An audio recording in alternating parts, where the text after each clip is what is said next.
Good day and welcome. You're watching Maarten NEWSDESK, where we bring you the latest and most important stories around the island and beyond. With your anchor crew, Alston Lawrence, Glenda York, Tiziana Hart, and Mizzy with the Sunshine Report.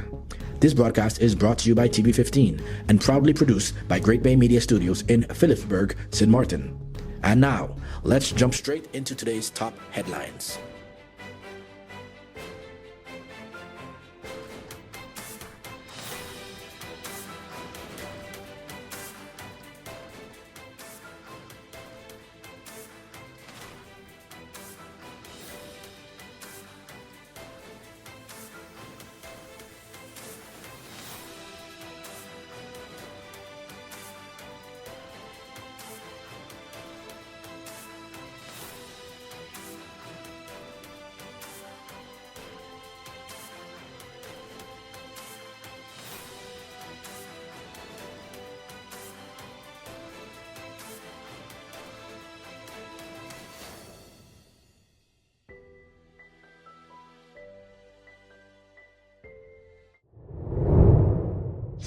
Carnival investigations continue after arrest. The police force and public prosecutor's office are continuing investigations connected to incidents that took place during the Carnival season. Police say a suspect with the initials MEO was arrested at his residence early Friday morning, May 15th, in connection with an ongoing investigation into alleged ill treatment and theft at Festival Village several weeks ago. The suspect was taken to the Philipsburg police station for questioning. In a separate update, the Public Prosecution Service confirmed that Member of Parliament OO was also questioned on Friday in relation to a criminal investigation into public assault. The alleged incident reportedly took place in April at Carnival Village. The MP was later released, while a second suspect remains in custody. Police say they are also investigating other reports of public violence and fights during Carnival. Separately, police BTP to oversee GEBE tariff decisions. Economic Affairs Minister, the Honorable Grisha Maarten, is moving to place stronger legal oversight over NV GEBE, following public concern over the company's recent fuel clause increase. The minister says GEBE's fuel clause increase of about 10 cents already appeared on electricity bills before the April consumption period, even though the company had publicly stated that the increase would take effect in May. Maarten called the move unacceptable, misleading, and a breach of public trust, saying consumers are already under serious financial pressure. To address the issue, the minister has finalized a joint ministerial decree that will designate the Bureau of Telecommunications and Posts, known as BTP, as the legal mandated supervisor of GEBE under the Electricity Concession Ordinance. The decree has already been signed by the TEAT minister and sent to the VROMI minister for co-signature. Once published, it will take immediate effect. According to the minister, this activates a supervisory mechanism that existed in law but was never implemented. Once enforced, BTP will be empowered to request and verify GEBE's financial and operational data, review tariff structures, examine fuel clause calculations, and conduct inspections, audits, monitor compliance with concession obligations, and oversee renewable energy obligations. The minister says BTP has already been instructed to investigate the basis timing. The minister says BTP has already been instructed to investigate the basis, timing, and legality of the recent fuel clause increase once the decree takes effect. She also noted that GEBE has not submitted a complete tariff structure proposal despite repeated government requests. As a result, BTP will begin independently reviewing and reconstructing the tariff methodology. Maarten says the goal is to protect consumers and ensure that no fuel clause or tariff adjustment is implemented again without transparency, proper justification, and verified information. Justice Ministry invites public to reintegration talks. The Ministry of Justice is inviting the private sector, community organizations, NGOs, and members of the public to take part in upcoming dialogue sessions focused on rehabilitation and reintegration. The sessions are part of ongoing work under the Detention Sector Reform Program, which aims to strengthen the connection between detention and society. The discussions will focus on reintegration, rehabilitation, skills development, employability, and how the wider community can help create better pathways for persons returning to society after detention. The ministry is encouraging businesses to register for the private sector dialogue scheduled for May 26, 2026. Civil society groups, NGOs, community organizations, and interested residents are also invited to register for the Community and Prison Dialogue on Reintegration, which takes place on May 21st, 2026. The ministry says these conversations are important for building stronger support systems, reducing repeat offenses, and helping create safer communities through opportunity, preparation, and shared responsibility. Hello, my people. My name is Glenda York of Sit, Sip, and Chat and Moms in Paradise podcast. You can find us on TV 15 St. Martin, TVC St. Kitts, and on YouTube. Reporting from GEBE Media Studios in St. Martin, your NEWSDESK feature story is coming up. But first, here is Mizzy with the Sunshine Report. Hey there, it's Mizzy with the Sunshine Report, straight out of Sunshine City, St. Martin, bringing you the warmth and the sunshine you need to kickstart your day. So let's dive into today's forecast and see how the skies are treating us.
You could talk to your family, talk to your friends. Affordability and convenience. Community connection, that makes sense. Reliability with experience. Hey, for every love, every adventure. Number one provider, they got ya. We tell them your data is always on. You can opt out whenever you want. Tell them we always on. For every moment when you want more. Tell them we always on. Stay connected when you want to roll. Control my data, yeah, yeah, yeah. Always connected every time, everywhere. Money low, but I never fair. I know, tell them it's there. Connectivity, that's what I like. Flexibility, that's what I like.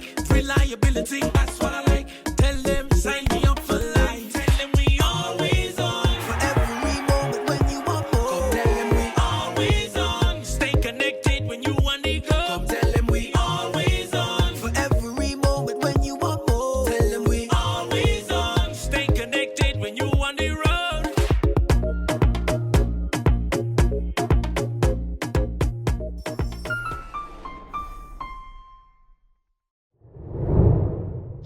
ECYS tracing the sports levy funds.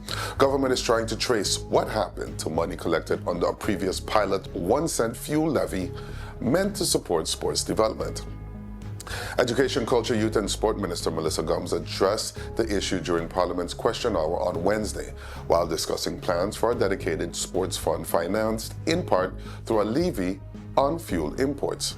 The pilot levy was introduced under former ECYS Minister Rudolph Samuel.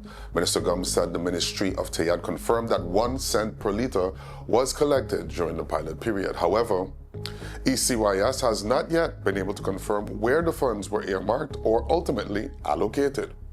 Gums said this is exactly the kind of accountability gap the proposed sports fund ordinance is designed to prevent through a dedicated banking structure, an independent fund administrator, and mandatory audits. To verify the collections, ECYS has requested fuel import invoices from customs for the relevant period. Meanwhile, Member of Parliament Dimar Labega is urging government not to delay the sports levy any further, despite current concerns over fuel costs. Labega said, "Times are tough right now in regard to the cost of fuel, and I fully understand the concerns people may have. However, planning this levy for sports is not something that should wait." He added that sports opportunities for young people will not disappear because fuel prices are high, and said the country must continue building structures to support athletics, youth programs, and sports development. USM students showcase communication skills. Students at the University of St. Maarten wrapped up the interpersonal communication course with creative final presentations focused on teamwork, culture, relationships, and real-world communication.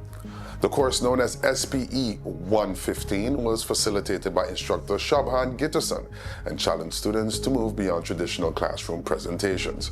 As part of their final assessment, students created interactive group projects and invited guests to take part in the experience.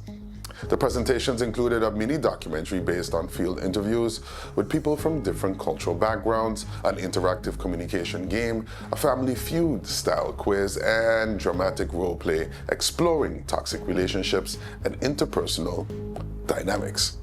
Students also received feedback from invited assessors, including USM faculty, alumni, and professionals in psychology, education, counseling, and social work. Gitterson said the goal is to help students connect theory with real-life experiences while building respect, empathy, and awareness of different cultures and belief systems. USM says the projects showed students' ability to research, collaborate, adapt, problem solve, and communicate meaningfully with others. The university also reminds prospective students that applications for summer 2026 remain open. Placement testing took place Friday, May 15th at the USM campus. Regional authorities were dealing with 2 separate missing person cases in the Dutch Caribbean.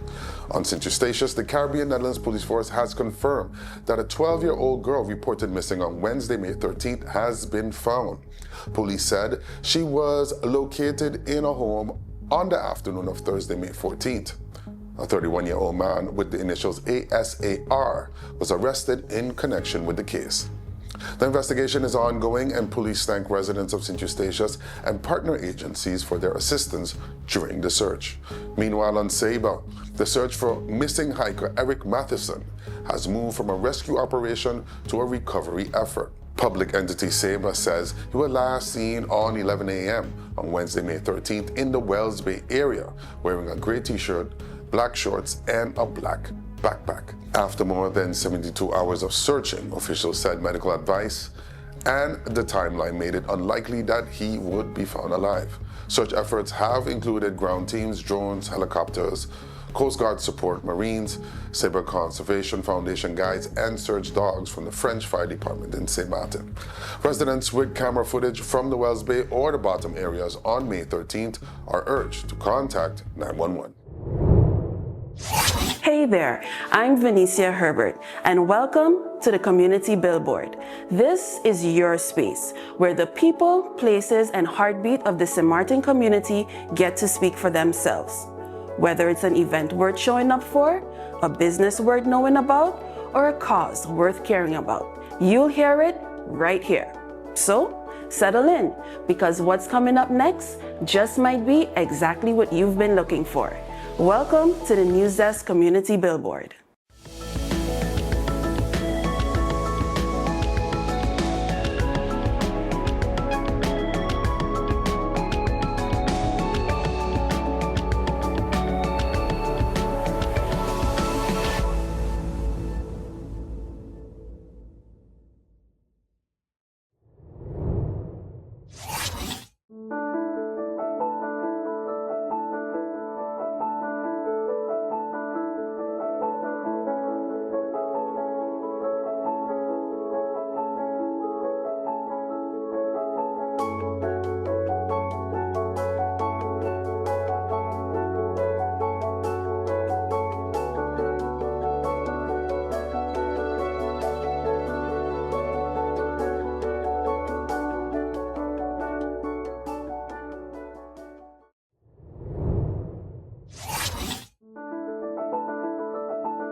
To be part of our mailing list, send an email to newsdesksxm@gmail.com.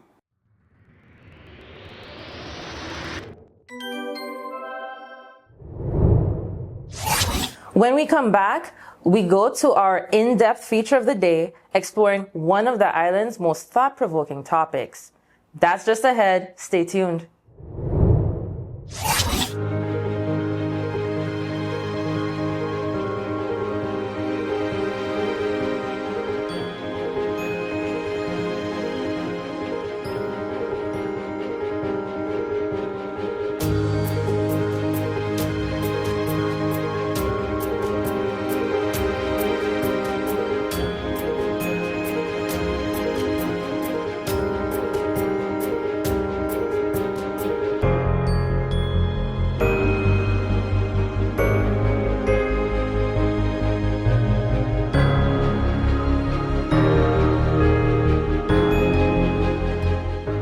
Let's put everything on the table. People always give their opinion, and you can either take it or crunch it. Let them judge. We give in to the most irresistible flavor. We devour every nugget that falls in our hands, especially when it's our crunchy fried chicken. And let the crumbs fly if needed. Let them keep judging. We'll keep indulging. KFC, it's finger-licking good.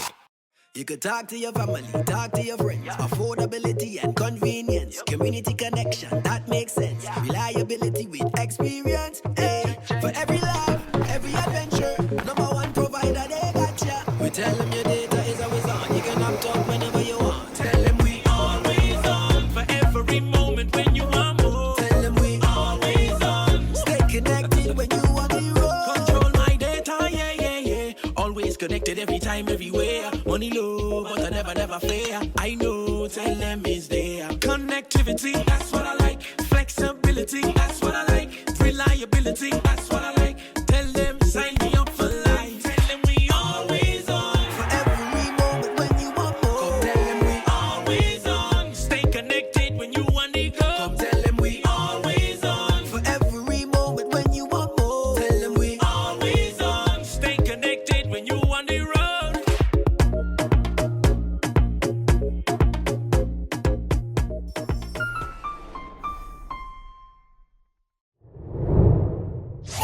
Before we wrap up, we take a moment each day to check in with our neighbors across the region. There's always a story worth paying attention to. Here's today's regional headline. Caribbean tourism enters new strategic phase. Caribbean tourism is entering a new strategic phase according to the 2026 Caribbean Travel Trends Report released by the Caribbean Hotel and Tourism Association and Amadeus at the Caribbean Travel Forum in Antigua. The report says the region is moving beyond rapid post-pandemic recovery and must now focus on diversifying demand, attracting higher value travelers, and growing tourism outside traditional peak periods. Overseas demand to the Caribbean grew by just 1% year over year, a major slowdown compared to the stronger gains seen in the 2 previous years. One of the strongest growth areas is Latin America. Demand from Latin American markets grew 24%, while premium travel from South America surged 117%. Peru and Argentina posted especially strong increases in premium travel, showing a growing opportunity beyond the Caribbean's traditional North American and European markets. Smaller destinations are also helping drive momentum. Dominica led the region with 22% growth, while St. Maarten followed at 18%, supported by its role as both a destination and a gateway to St. Maarten, Anguilla, and St. Barts. The report also shows room for more off-season growth. Caribbean hotels recorded stronger high-season revenue, but lower low-season performance, meaning destinations that attract shoulder-season travelers could unlock new revenue. South American markets like Brazil and Colombia are already helping widen the tourism calendar. CHTA says the next wave of growth will depend on data, destination positioning, and turning traveler interest into bookings at the right moment.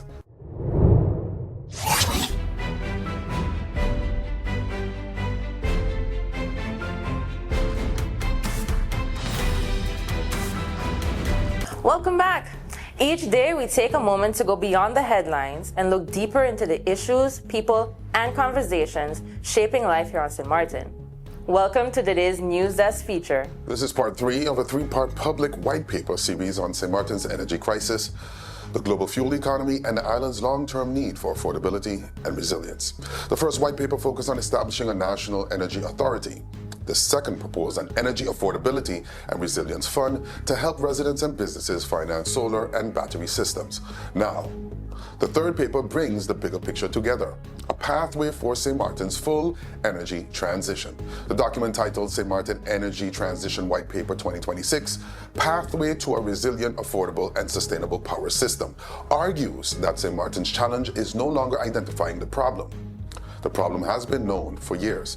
The real test is execution. According to the white paper, St. Maarten's electricity system remains heavily exposed to imported fuel, global price shocks, aging infrastructure, outage risk, hurricane vulnerability, and pressure on tourism competitiveness. It also notes that fuel imports continue to drain foreign exchange from the local economy. That is why this debate is not only about electricity bills, it is about economic survival. For households, high electricity costs means less money for school, food, medicine, and rent. For businesses, especially restaurants, supermarkets, hotels, and small tourism operators, energy costs directly affect pricing, profit, and competitiveness.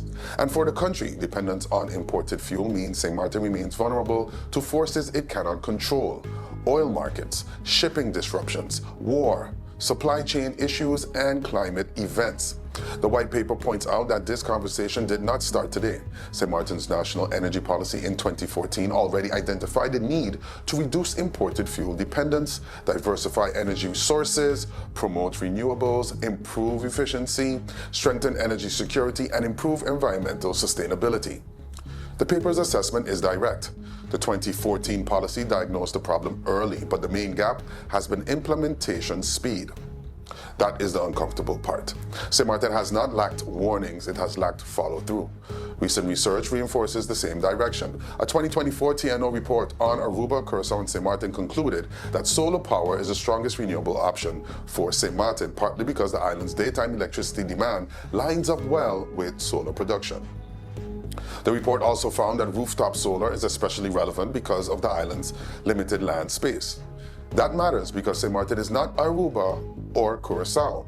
Wind may be less favorable here, land is limited, and the grid is smaller.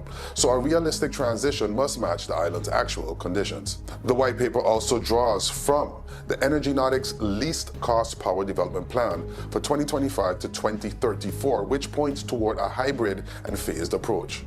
Stabilize supply first, then scale renewables. That means St. Maarten still needs conventional generation support in the short term, but solar and battery storage must grow in parallel. In other words, the transition is not about switching everything overnight. It is about sequencing. First, restore reliable generation and reserve capacity. Then add batteries, smart meters, and grid controls. Then expand solar across public buildings, hotels, businesses, rooftops, ports, airports, and eventually microgrids for critical infrastructure. The white paper lays out 3 phases from 2026 to 2027. The focus would be stabilization, restoring reserve generation margins, procuring utility battery systems, beginning smart meter rollout, solarizing public buildings, and publishing a transparent national energy roadmap. From 2027 to 2030, the focus shifts to expansion: hotel and commercial rooftop solar, airport and port solar carports, medium-scale solar farms, distribution upgrades, and energy-efficient incentives. From 2030 to 2035, the system moves into optimization, higher renewable penetration, electric vehicle charging growth, microgrids for the airport, hospital and port, advanced demand response, and reduced fuel import dependency. This is where the Dutch funding opportunity becomes essential. The Netherlands has announced 150 million euros for energy transition investments across Aruba, Curaçao, and St. Maarten. Public reporting indicates that St. Maarten's share is up to roughly 33 million euros, with funds intended for grid reinforcement, battery storage, renewable integration, and stronger energy reliability. The white paper proposes an illustrative use of St. Maarten's 33 million euro share, about 11.6 million for grid reinforcement and substations, 9.9 million for battery storage, $5 million for smart meters and controls, $3.3 million for renewable interconnection upgrades, and $3.3 million for hurricane hardening and resilience. That type of breakdown matters because energy transition funding should not disappear into vague promises. The public deserves to know what will be built, where the money will go, who will manage it, and how success will be measured. The paper also identifies critical success factors, including transparent procurement, stable utility governance, a bankable regulatory framework, proper maintenance planning, hurricane engineering standards, workforce development, and strong project management. Those are not technical footnotes. They are the difference between a real transition and another failed plan, because solar panels alone will not fix the problem. Batteries alone will not fix the problem. A funding announcement alone will not fix the problem. St. Martin's energy crisis is really 4 problems all at once: generation adequacy, grid capacity, fuel cost exposure, and climate resilience. That means the country needs coordination, regulation, financing, engineering, maintenance, and political discipline, all moving in the same direction. The risk of inaction is clear: more fuel volatility, more outage pressure, more strain on GEBE, higher operating cost, lost funding windows, and delayed modernization that becomes more expensive later. So the question at the heart of this third white paper is not whether St. Martin can transition. The evidence says it can. The question is whether St. Martin can execute fast enough, transparently enough, and seriously enough to protect households, businesses, and the national economy. Because energy is not just about keeping the lights on. It's about whether families can afford to live, whether businesses can afford to operate, whether tourism can remain competitive, and whether the island can withstand the next global shock or hurricane season. This final white paper closes the series with a challenge. The policy direction has been known since 2014. The technical studies now confirm the path. The funding window is opening. What remains is leadership, coordination, and execution. And for St. Martin, that may be the real energy test. You can download all 3 white papers at rawcaribbeantv.bio.link. That's all the time we have for today's edition of St. Martin News Desk. Thank you so much for joining us. Remember, new episodes premiere every weekday at 8 a.m. on TV15 and across all our social media platforms. From all of us here at News Desk, we wish you a fantastic week ahead. Until next time, stay friendly, St. Martin.